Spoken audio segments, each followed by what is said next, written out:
Hello everyone, আমি সঙ্গীতা চলে আসলাম ছোট্ট একটা ব্লগ নিয়ে। আশা করি তোমাদের ভালো লাগবে। তো এটা কিন্তু সকালবেলার মুহূর্তটা। তো দেখো দিদিভাই কী কাজ করছে, আমিও করছিলাম সাথে। তো আকাশটা দেখে এত ভালো লাগছে, তো ভাবলাম যে ভিডিওটা করে নেই। তারপরে আমি মোবাইলটা নিয়ে এসে ভিডিওটা শুরু করে দিয়েছি। দেখো আকাশটা কিন্তু খুবই সুন্দর লাগছে দেখতে, আর তখন কিন্তু অনেক হাওয়া ছিল, খুব ভালো লাগছিল সকালটা। তারপরে আমি ঘরে এসে বিছানা পরিষ্কার করে ঘরের সব জিনিসপত্র গুছিয়ে গাছিয়ে চলে গেলাম। কাপড়গুলো ধোয়া ছিল। তারপরে এটা কিন্তু দুপুরবেলার টাইম। দুপুরবেলা এইরকম রৌদ্র ছিল, গরমে আর থাকা যাচ্ছে না। এদিকে দিদিভাই কিন্তু রান্না বসিয়ে দিয়েছে, আমি সবজিগুলো কেটে ধুয়ে রেখে দিয়েছি। তো দেখো আজকে আমাদের কী কী রান্না হবে।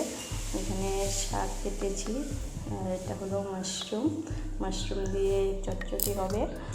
আর এখানে আছে মিষ্টি কুমড়ো ফুলের বড়া হবে, আর এগুলো ডালের জন্য রেখে দিয়েছি। আর এগুলো দিয়ে চচ্চড়ি হবে, মাশরুম দিয়ে বললাম তো।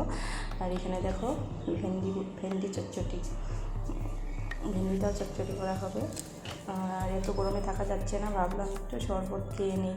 তো আমি বসে পড়লাম শরবত বানানোর জন্য, কিন্তু আমার চিনি শেষ হয়ে গেছে, চিনিটা একটু কম হয়ে গেল, কিছু করার নেই।